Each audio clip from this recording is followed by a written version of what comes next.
doing this video because I have been tagged, and I was tagged by Matty Boy 1982, so thank you very much, Matty. So here's my little video. You were right, it's really difficult to do this, but I've tried. I've tried to come up with 5 facts about myself that perhaps you didn't know. So the first one is I have a phobia, and that phobia is wasps. So this time of year I'm absolutely fine, no wasps, brilliant.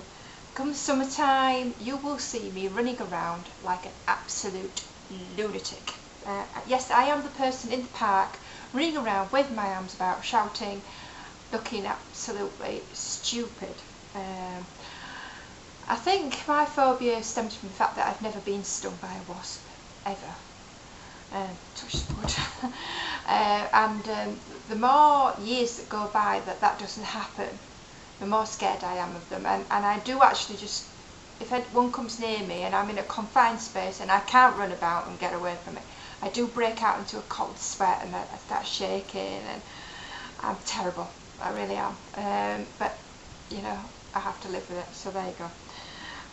The other fact that I know some people know this, but probably a lot of people don't, is that I am actually partially deaf. I think deafness is one of those things that can't be seen. It's not visible. So that when people are partially deaf or deaf, you don't know. And I don't, well, up until today, I don't actually broadcast the fact that I am. I do wear an hearing aid in that ear, and it is covered by hair, so you can't see it. So sometimes I wear one in that ear as well, if I'm in a situation that you know, there might be somebody that's really quiet spoken, or if I go to a play or something like that, you know, that I really need to listen. So, or in a meeting, sometimes I'll wear both.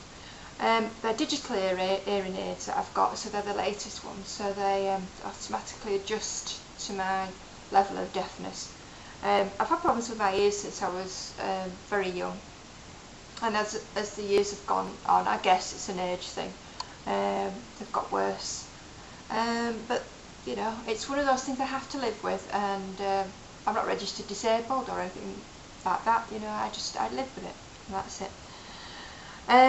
The third fact that I wanted to put into this was when I was 11 or 12, I learnt to play the flute, because when you sort of went up to what I went up to the comprehensive school, I don't think they call them comprehensives anymore, they just call them high schools or something now. One of the things that they did in the first year there was they pushed musical instruments onto people, you know, oh, you'd be great playing this, or you'd be great playing that, and of course I fell for it. Because the flute was in a nice neat case that was easy to carry, I chose that. My friend chose the cello, and I think she really did regret that. I'm glad I didn't choose the cello. It was really heavy, and she had watery things on her fingers, it wasn't nice. Anyway, but I digress. So I did learn to play the flute, and I actually did take an exam in flautist playing, I think that's how you say it, and I got a grade 3. So I am a grade 3 flautist. Not that I ever play it now. I probably played it for about 2 years, maybe 3 years, and then I gave up. My excuse was because like the coursework in the O levels and things that I was doing, the exams that I was sitting, was too much. I couldn't fit that in as well. I do remember doing a solo in front of, when I was in the 3rd year, so I would have been about 13, 14 maybe, in front of the whole of my year. It was me and the teacher on the piano playing this piece that I've been practicing for weeks and weeks and weeks and weeks and weeks, and I was so nervous. I cannot tell you how nervous I was. I don't think I've ever been that nervous before in my life, and I got through it absolutely fine. You know, would be funny if I said to you, oh, I made loads of mistakes, but I didn't. I got through it absolutely fine. Everybody was congratulating me afterwards, and it was a big achievement at the time, and I suppose looking back it still is. The fourth fact about me is I used to work in Wimpy's. Now, I don't know if anybody remembers Wimpy's. The Wimpy's were pre-Burger King and pre-McDonald's. And I do believe that there are still a few Wimpy's out there. There's not many, but they are still out there. And I used to work in Wimpy's. I used to be on the tea and coffee and ice cream desk.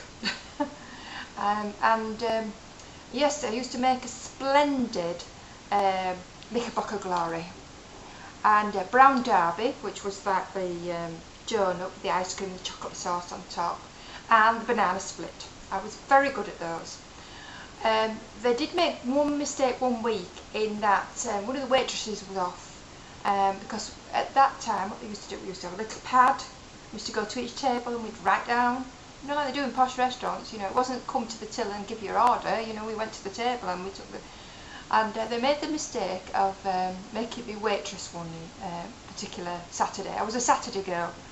I was 15. It was my Saturday job, and I get out to do some writing. By lunchtime, I had caused complete chaos, absolute chaos out there, and mixing the orders up, irate customers, and so for the rest of the day, all afternoon, they put me downstairs with the washing up. Well, it was like a machine that you put all the washing up in, but I was sent down there because I just caused complete chaos. It's quite funny looking back on it at the time. When you're 15 and you're being shouted at by a manageress who's extremely angry at you, it wasn't funny. I went down there and cried for about half an hour whilst I'm loading these teacups into the machine and cursing, really. Anyway, that was that. The fifth fact. Now, I'm calling this a fact, and really I'm not sure if it is. Family legend has it that I am in some distant way related to Percy Shaw. Now, if you don't know who Percy Shaw is, I suggest you Google him, but I will sort of briefly tell you who Percy Shaw is. Percy Shaw was the man who invited, no, he didn't invite them, he invented cat's eyes, the lights that go down the side, the middle of the road. But they're not lights actually, it's your headlights that shine on like a glass prism kind of thing and light up the centre of the road, and obviously revolutionised travel really on the roads. And legend does have it that he is some distant relative. Now, I would like to think that's true, and I would like to think that one of his relatives is looking for somebody of his family to donate some money to him. He left all this money, and you know, I'm here. So if you want to donate it to me, that's fine. As I said, I'm saying that's a fact. It's a legend. It's a myth. And my mother is quite adamant that it is true. So I will go along with my mother and pass that legend down to my daughter. So that's 5 facts about me. Sorry to be long-winded about it, but you know me, I just talk for England, I just go on and on. Right, so 5 people to nominate. Well, the first person I'm going to nominate and tag is Susan Has 3 Cats.